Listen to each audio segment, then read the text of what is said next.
Everyone okay, जैसा कि पहले बता चुका था आपको कि साइकेट्री की क्लास में लेता हूँ। तो आज अपन साइकेट्री के एक महत्वपूर्ण थेरेपी पे डिस्कशन करेंगे, जो एग्जाम दृष्टिकोण से बहुत ही इम्पोर्टेंट है। ठीक है, यस, अपन स्टार्ट करते हैं टॉपिक जिसका नाम है ईसीटी, इलेक्ट्रोकन्वल्सिव थेरेपी। पहले मैं आपको बता दूं कि ईसीटी के बारे में बहुत स्टूडेंट के मन के अंदर बहुत डाउट होता है। तो मैं आपको बता दूं पहले कि ईसीटी मोस्टली अपन मेल फीमेल को देते हैं। तो किसको देंगे? तो मोस्ट अपन किसको देंगे? फीमेल को। ठीक है। दूसरा ये है कि ईसीटी क्या as a primary treatment psychiatric patient के लिए, यस या नो? तो आपको बताना है कि ECT is a not a primary treatment of psychiatric patient. तो क्या है? तो is the secondary treatment of psychiatric patient. मैं कहना चाह रहा हूं आपको कि ईसीटी इसका मतलब ये नहीं कि अपन किसी भी पेशेंट को, कोई साइकेट्रिक पेशेंट है, जैसे हॉस्पिटल के अंदर एडमिट हुआ तो कोई भी साइकेट्रिशियन जो है वो सीधा पेशेंट को ईसीटी नहीं देता है। पहले उसकी मेडिसिन चलती है, ठीक है। अगर उसके बाद अगर उसके हेल्थ के अंदर इम्प्रूवमेंट नहीं आता है, ठीक है ना, तो फाइनली फिर डॉक्टर है वो उसको ईसीटी पे लेता है।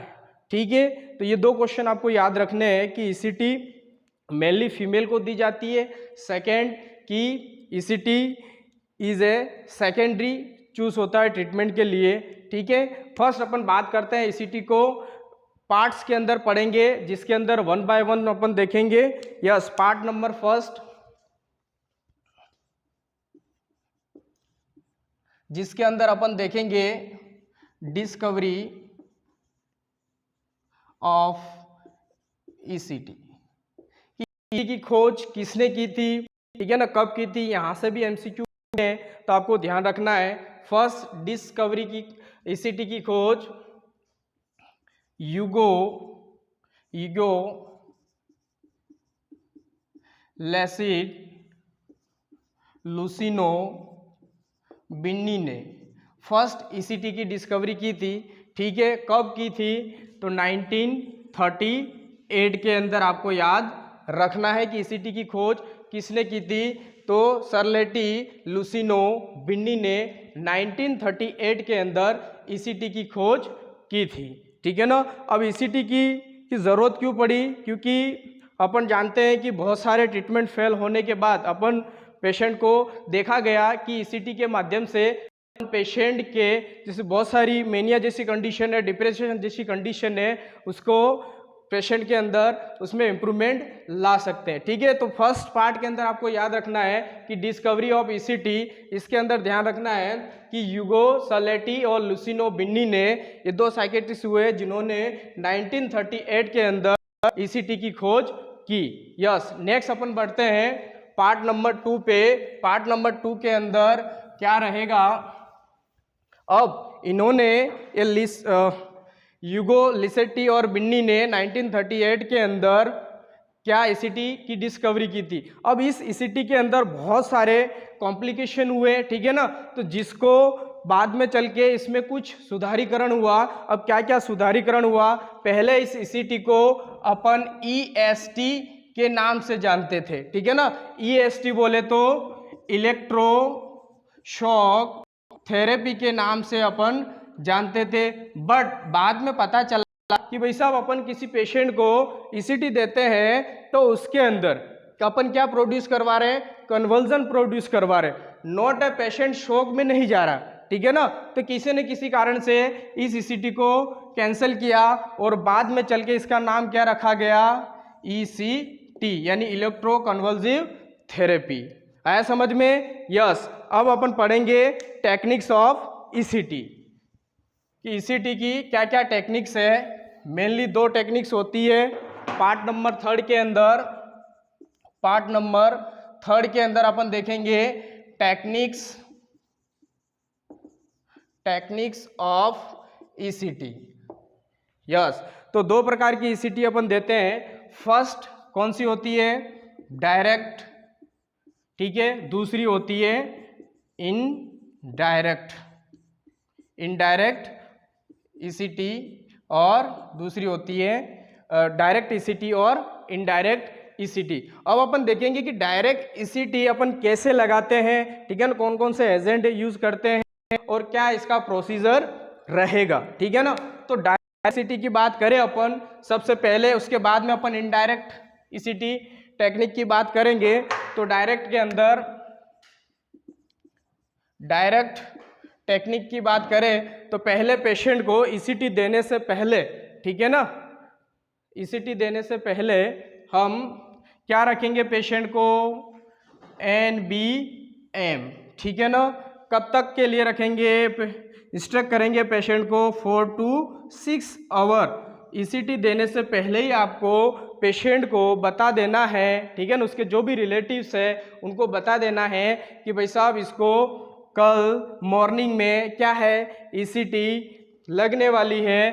तो उसको पहले ही आपको क्या रख देना है, NBM रख देना है। अब NBM क्यों रखते हैं, क्योंकि अगर पेशेंट बाई चांस अगर किसी भी प्रकार का फूड है, ठीक है ना, फ्लूइड है अगर ले लेता है तो क्या होगा, गैस्ट्रोटाइनल रिफ्लेक्स या इसोफेगल रिफ्लेक्स की कंडीशन रहेगी, ठीक है ना, जिसके कारण वो प्रॉब्लम क्रिएट कर सकता है। तो फर्स्ट पेशेंट को क्या रखना है, NBM रखना है। उसके बाद में पेशेंट को क्या लगाना है, एट्रोपिन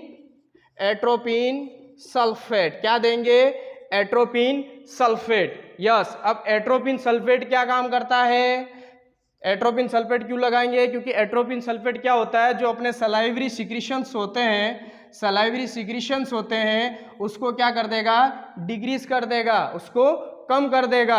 अगर अपन ये नहीं करेंगे, एट्रोपिन सल्फेट पेशेंट को नहीं देंगे तो पेशेंट क्या कर सकता है, जो भी सिक्रीशन हो रहे हैं ओरल के थ्रू है, नोज के थ्रू है, उसको पेशेंट क्या कर सकता है, एस्पिरेट कर सकता है, ठीक है ना, जिससे प्रिवेंट करने के लिए अपन एट्रोपिन सल्फेट देते हैं, ठीक है ना। एट्रोपिन सल्फेट देने के बाद अपन क्या करते हैं, उसको ईसीटी प्रोवाइड करवाते हैं। ये अपन बात कर रहे हैं डायरेक्ट टेक्निक्स की, किसकी बात कर रहे हैं, डायरेक्ट टेक्निक्स की बात कर रहे हैं, ठीक है, जो पहले दी जाती थी, है ना। तो आपको ध्यान रखना है कि पहले आपको क्या करना है, NBM करना है पेशेंट को, उसके बाद में एट्रोपिन सल्फेट देना है।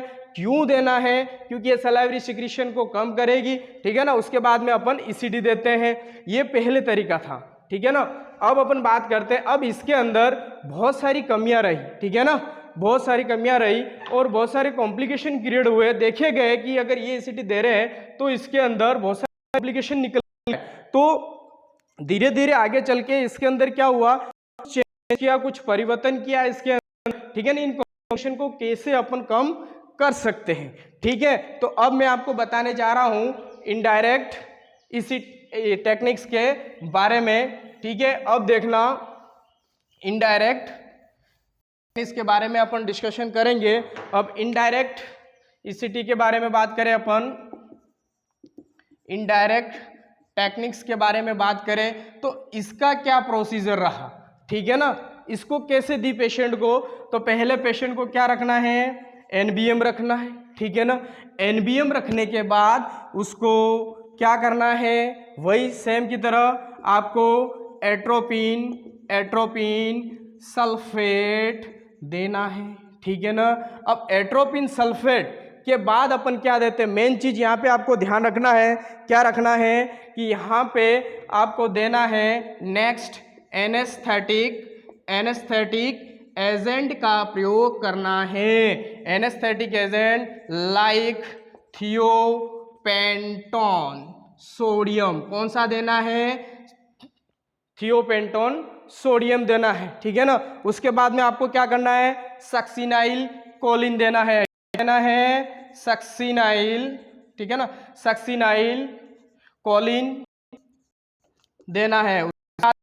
सक्सिनाइल कोलिन के बाद आप क्या दोगे, सक्सिनाइल कोलिन के बाद आपको देना है O2 थेरेपी देनी है। उसके बाद में क्या लगाना है, ईसीटी। ये मैं आपको बता दूं कि अपनों ने जो डायरेक्ट ईसीटी पढ़ी थी, ठीक है, अब ये अपन को इनडायरेक्ट को बेस्ट ईसीटी माना गया, बेस्ट टेक्निक माना गया है इसको, ठीक है ना। ये मोस्टली यूजेबल होती है, मोस्टली कैसी है, यूजेबल होती है, ठीक है ना। मोस्टली जो अभी अपन लेटेस्ट यूज कर रहे हैं, कौन सी टेक्निक यूज कर रहे हैं, इनडायरेक्ट टेक्निक्स यूज कर रहे हैं। अब डायरेक्ट टेक्निक्स भी पहले चल रही थी, तो अपन को डायरेक्ट न यूज कर अपनों ने इनडायरेक्ट टेक्निक यूज क्यों की, क्योंकि कि जब अपन डायरेक्ट ईसीटी दे रहे थे, समझना चीज को कि जब अपन डायरेक्ट ईसीटी दे रहे थे, जिसके अंदर क्या हो रहा था कि पेशेंट के अंदर बहुत सारे कॉम्प्लिकेशन देखने को मिल रहे थे। फर्स्ट देखा गया कि पेशेंट को जब अपन डायरेक्ट ईसीटी प्रोवाइड कर रहे हैं तो उसके अंदर क्या हो रहा था, फ्रैक्चर ज़्यादा हो रहे थे सबसे ज़्यादा, जो ठीक है ना। उसके बाद में आपको ध्यान रखना है कि फ्रैक्चर ज़्यादा हो रहे थे, तो फ्रैक्चर से प्रिवेंट करने के लिए दूसरा है हाइपोक्सिया।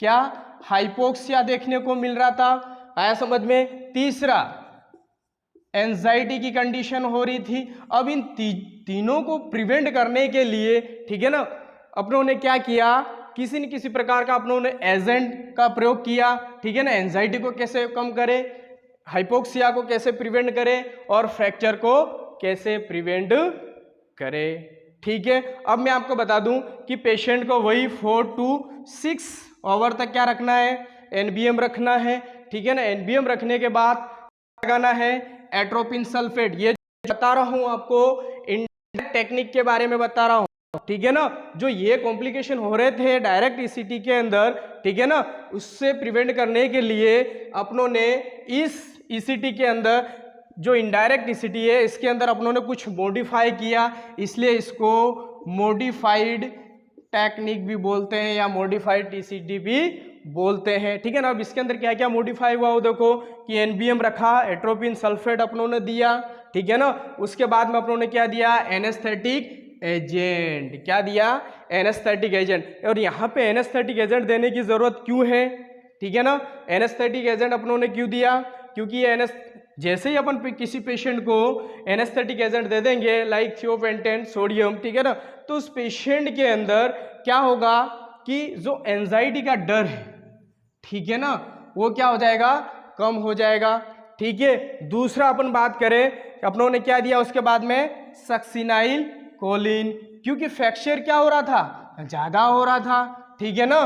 तो फ्रैक्चर कम हो, ठीक है ना, नहीं हो, उसके लिए अपनों ने सक्सिनाइल कोलिन का प्रयोग किया। ये सक्सिनाइल कोलिन क्या करेगा, एक तरह का मस्कुलर रिलैक्सेंट होता है, ठीक है ना, जो क्या करता है, मसल्स को क्या कर देगा, रिलैक्स कर देगा। क्या कर देगा, रिलैक्स कर देगा, जिसके कारण जैसे ही अपन ईसीटी दे रहे थे, ठीक है ना, तो ईसीटी देते थे उस टाइम में क्या होता था, एक दो प्रकार की फेज होती है, एक तो होती है टॉनिक और एक होती है क्लोनिक, जिसके दौरान जब अपन ईसीटी देते हैं तो पेशेंट से कि इस प्रकार के मसल्स क्या होती, कॉन्ट्रैक्ट रिलैक्स होती, जिसके कारण क्या फ्रैक्चर होने के चांसेस बढ़ रहे थे।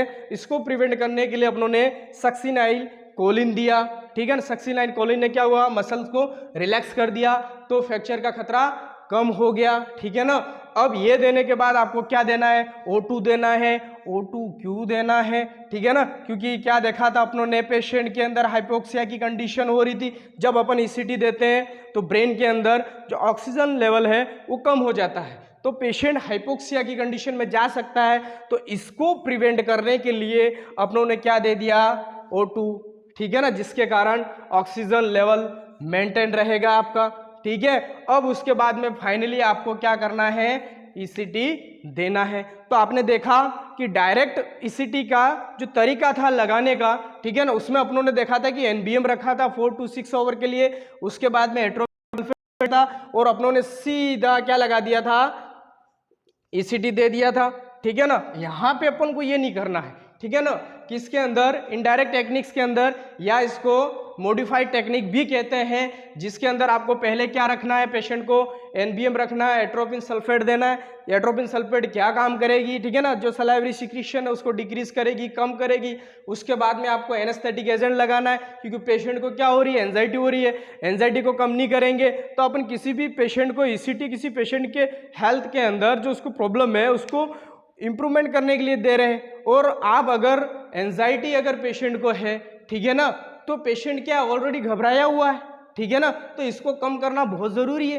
इन पेशेंट को अपन ठीक कर रहे हैं, अपन को उसको बीमार नहीं करना है वापस, ठीक है ना। तो इसकी एंजाइटी को कम करने के लिए एनेस्थेटिक एजेंट का प्रयोग किया, लाइक थियोपेंटेन सोडियम देना है। उसके बाद में आपको देना सक्सिनाइल कोलिन का यूज करना है, जो मसल रिलैक्सेंट होता है, ठीक है ना, क्योंकि जो फ्रैक्चर हो रहा था उससे प्रिवेंट किया जाए।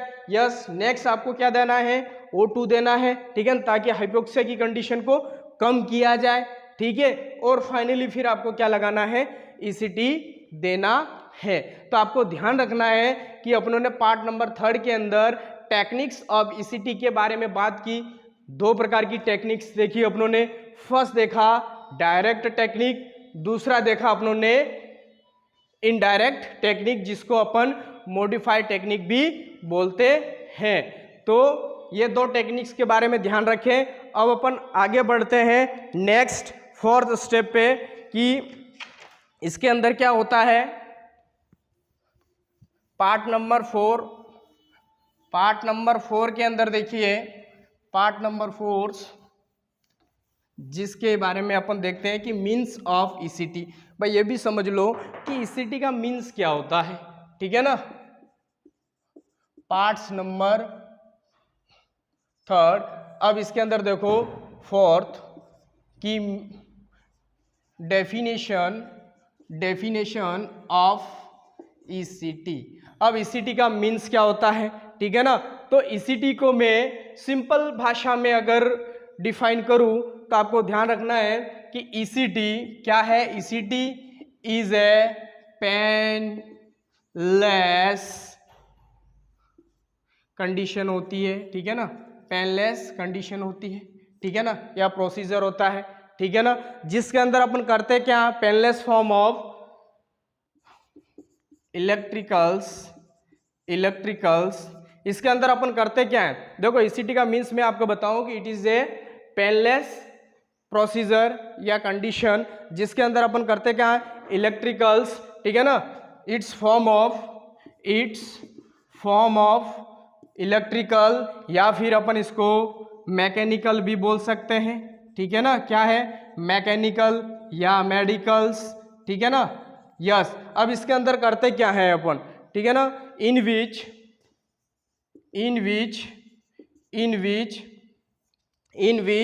क्या करेंगे, इन विच द इलेक्ट्रिकल करंट्स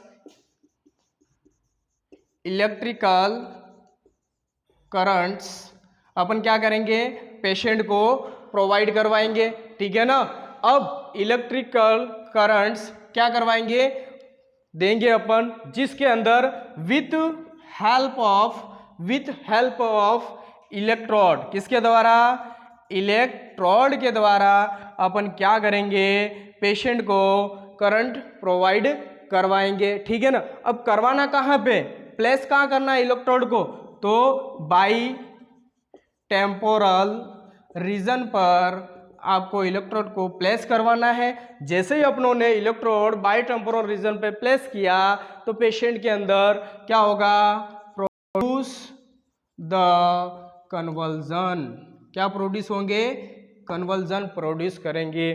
तो अपना ECT का मीन्स क्या, देने का मीन्स यही होता है कि अपन पेशेंट को, कि पेशेंट के अंदर क्या प्रोड्यूस करवा रहे हैं, कन्वल्जन। तो ECT का मीन्स मैं आपको बता दूं कि ECT is a painless condition, ठीक है ना, it is the form of electrical या मैकेनिकल या मेडिकल, ठीक है ना, in which the electrical current अपन प्रोवाइड करवाते हैं, ठीक है ना, विथ हेल्प ऑफ इलेक्ट्रोड, ठीक है ना, ऑन द या place of temporal region and produce the convulsions, it's called ECT। ECT के मीन्स की बात करें तो आपको ये ध्यान रखना है, सिंपल सा याद रखना है कि ECT, ठीक है ना, जिसके अंदर एक पेनलेस कंडीशन या प्रोसीजर होता है, जिसके अंदर अपन क्या करते हैं, पेशेंट को इलेक्ट्रिकल करंट प्रोवाइड करवाते हैं, जिसके कारण क्या होता है, पेशेंट को कन्वल्जन प्रोड्यूस होते हैं, ठीक है ना, इलेक्ट्रोड के बारे में। तो ये आपको ध्यान रखना है मीन्स ऑफ ECT के बारे में। नेक्स्ट अपन बात करेंगे यूज ऑफ करंट्स, नेक्स्ट बात करेंगे यूज ऑफ करंट, कि कितना करंट आपको देना है। ऐसा नहीं है कि पेशेंट आ गया है, ठीक है ना, तो उसका भी अपन को डॉक्टर के अकॉर्डिंग कितना करंट अपन को देना है, कितना वोल्ट देना है, इसका अपन को ध्यान रखना है। अब पार्ट नंबर फिफ्थ के अंदर देखेंगे कि यूज ऑफ करंट, ठीक है ना, कितना करंट आपको देना है, ठीक है ना। प्रत्येक चीज का अपना क्राइटेरिया होता है, ये डॉक्टर डिसाइड करेगा कि पेशेंट को कितना वोल्ट देना है, कितना करंट देना है, ठीक है ना, कितना अमाउंट में देना है। तो फर्स्ट आपको याद रखना है 70 to 130 वोल्ट। कितना देंगे? 70 to 130 वोल्ट। अगर आपसे एवरेज पूछे तो आपको कितना बताना है? 110 वोल्ट। ये ध्यान रखना, ठीक है ना, कितना देना है एवरेज? 110, ठीक है ना। सेकेंड अपन बात करें, अगर मिली एम्पलीयर के अंदर बात करें अपन, तो 200 to 100, ठीक है ना, एम्पलीयर्स देंगे। अगर एवरेज पूछे आपसे तो आपको कितना देना है? यहाँ पे एवरेज पूछे तो 800, ठीक है ना, ये एवरेज इसका रेशो है, ठीक है ना। अगर समय आपसे पूछे कि कितने समय तक आपको देना है, तो 0.6 to 1 सेकेंड तक आपको ECT देनी है, ठीक है ना। तो ये कुछ आपको याद रखना है कि यूज ऑफ करंट के अंदर, ठीक है ना, कितना देना है, वोल्ट के अंदर याद रखना है, ठीक है ना, मिली एम्पलीयर के अंदर याद रखना है, एवरेज याद रखना है, और इसकी टाइमिंग भी आपको याद रखनी है, ठीक है ना। ऐसे आपको कई मौका मिल जाए ECT लगाने का, ठीक है ना।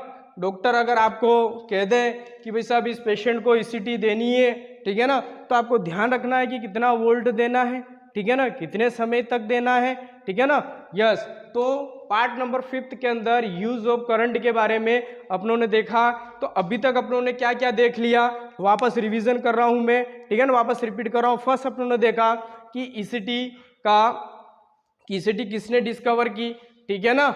उसके बाद में अपनों ने क्या देखा कि ECT की टेक्निक्स के बारे में डिस्कशन किया, दो प्रकार की टेक्निक्स के बारे में देखा, डायरेक्ट और इनडायरेक्ट के बारे में डिस्कशन किया। दोनों का प्रोसीजर अपनों ने देखा कि किस प्रकार की डायरेक्ट में अपन कैसे लगाते हैं और इनडायरेक्ट के में अपन कैसे देते हैं, ठीक है ना। उसके बाद में अपनों ने क्या देखा, उसके बाद में देखा कि यूज ऑफ करंट, ठीक है ना, कितना करंट आपको यूज करना है, ठीक है। तो इन तमाम मुद्दों पे अपनों ने तमाम पॉइंट पे अपन डिस्कशन किया, ठीक है ना। यहाँ तक आशा करता हूँ कि आपको समझ में आया होगा। नेक्स्ट इसके आगे के जो टॉपिक्स है, ठीक है ना, जो भी पार्ट्स है, उसको अपन नेक्स्ट क्लास के अंदर डिस्कशन करेंगे। Thank you.